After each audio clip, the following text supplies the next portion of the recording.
Woo! Good morning. Look at that light. It is 7:52 a.m. and it is cold. I'm wearing gloves and a toque. And I'm by the water. That's not what you're here for. You're here for the Action 6, kind of some updated thoughts on it after 4 to 5 days of real-time use. I, like you, was probably pretty disappointed in most of the upgrades, and it wasn't because I didn't think they were good. It's because we didn't get what we all kind of really wanted, which was kind of unrealistic, which was the Pocket 3 in an action camera body. That's really what everybody wanted. And to make matters even worse, when DJI was teasing the Action 6 and they showed us that variable aperture, it was a little bit more wide open, like with the f2. It just gave us some false hope. And then when it didn't have any of that, it didn't even have the 1-inch sensor, I think a lot of us just felt like we got a little bit betrayed. And I get that. I think that's on them. But I do want to say there is some silver lining here. There's some really good things about this camera that I didn't initially expect, especially from watching the sponsored reviews and things like that. And I want to share them with you. So let's get right into them. So at the moment here, I'm on the macro lens, which came out alongside the Action 6. Like I said in my first video before I got it, this was the thing that pushed me over the edge that I was going to order it because I've been waiting for something like this for so long. It seems like it's finally happening. Insta360 just updated the Ace Pro 2 with a new fleet of lenses that include the close focus lenses. DJI released the macro lens with the Action 6. We all wish it was backwards compatible, or they released an Action 5 lens for it as well. But they didn't, and this is a reality. It's a steep upgrade, but I think it actually is pretty awesome. But the thing that I want to really focus on today is the variable aperture, because this is where I think a lot of the marketing messed up. Like, a lot of the people were just saying things like, it's the first camera in the world with a variable aperture, or first action camera in the world with a variable aperture, but didn't really explain what it did.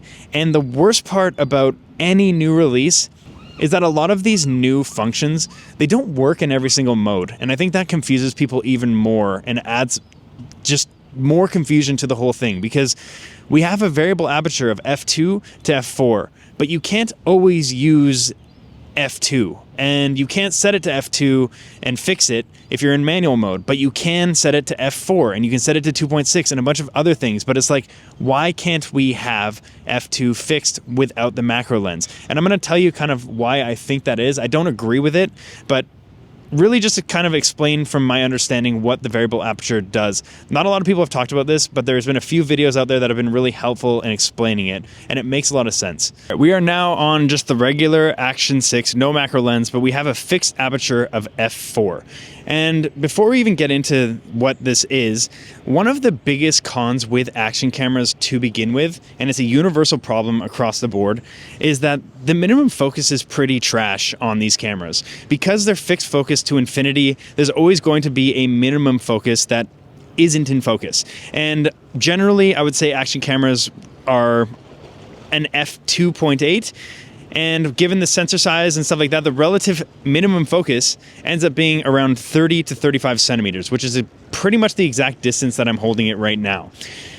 Now, the benefit when you close down the aperture, in this case to f4, is that it actually reduces the minimum focus to about 20 centimeters. So right now, I'm still in focus. And this is about, like I said, 20 centimeters off of the camera. If I was doing this at 2.8, I wouldn't actually be in focus. It's not terrible, but this is a known problem with action cameras. So right away, that f4, it fixes the minimum focus and gives us a reduced minimum focus, as well as it also, because it's not letting in as much light, it gives us pretty much like a one-stop ND, which is pretty cool, because like I always have my shutter fixed at 1/50th of a second to get that cinematic motion blur that you can see behind me right there.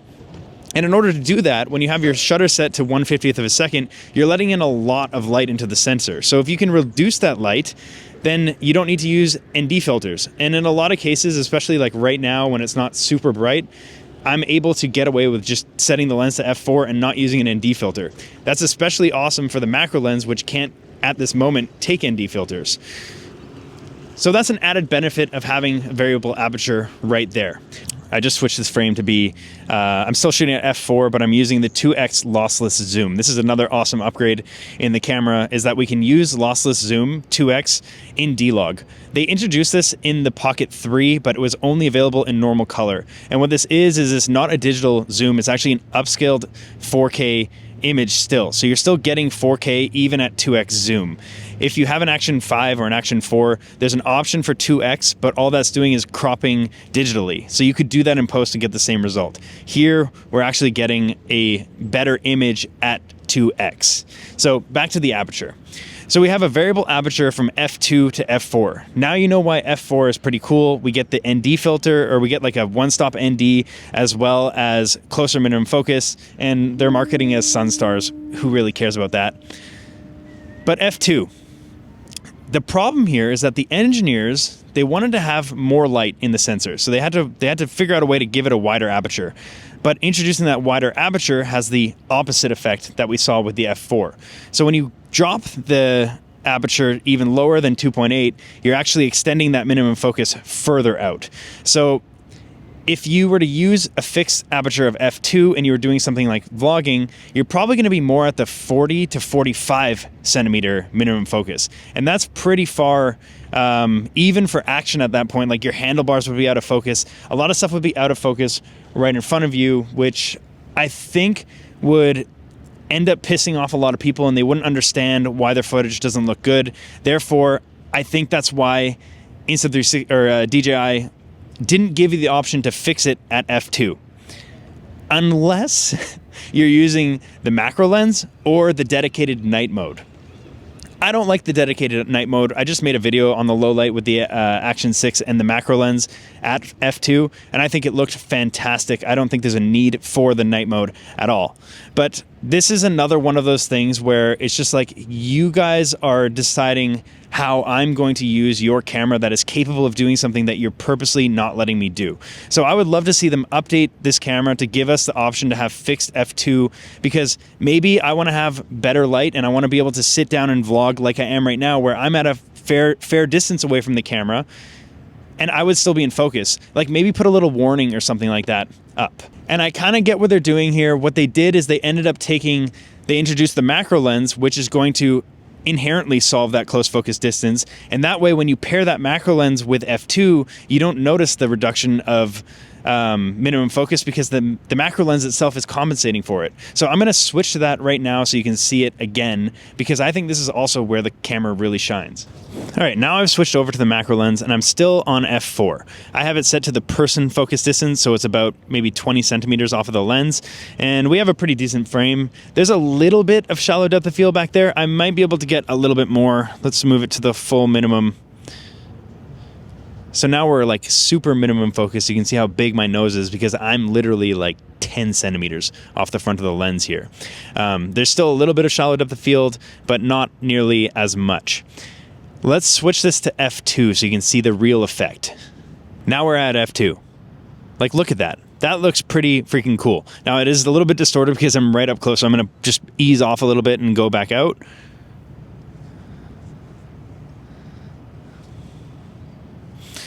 And now this should be a little bit more normal. We're getting some shallow depth of field. The lens looks great. We're fixed at f2. This sounds pretty cool, right? Well, there are some limitations here with the macro lens as well. And I'm going back to kind of what I was saying before about people being confused and not quite understanding because certain modes can't do certain things. So one of the flagship features was the 1x1 sensor, meaning like you could record in a square and you could get a nice landscape or vertical shot in the same shot to give you more flexibility in post to work with. This was the whole point of the bigger sensor, like the almost 1-inch sensor. It wasn't to add more quality to the individual frame, it was to give you the option to have the same quality while shooting two different frames, if that makes sense. One thing, first of all, that I didn't like about that was, it's not that I didn't like it, but there already was 4x3 open gate in the Action 4 and the Action 5. Like, it was a higher resolution video if you shot in 4x3, and then if you cropped it to 16:9, it would be the same resolution as 16:9 as if you shot it in 16:9. I personally like to shoot 4x3, so I love that because it ended up being a higher resolution image to begin with. But the point here is that they give us a feature, they make us buy a lens, and then they take away the feature that is part of the reason why you would upgrade to the camera. And that really is just frustrating because it's not clear. Like, there's a lot of if statements. Like, it's not all fun and games. So when you attach the macro lens, you are limited to 4x3. So you're not getting the extra sensor that you were getting before. It might be using it to correct and stuff like that. I don't know. But you're not getting the 1x1. The other thing that you're not getting anymore is you're no longer allowed to 2x zoom. You're not getting that lossless 2x zoom, which kind of limits your use, because if you could have that 2x, you could get a little bit closer. It would be nice.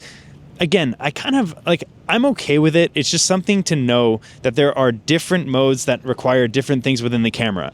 And this is generally the case with any update. Like when you're using the flagship update things, it usually takes the next generation for all of those things to become normalized across every mode.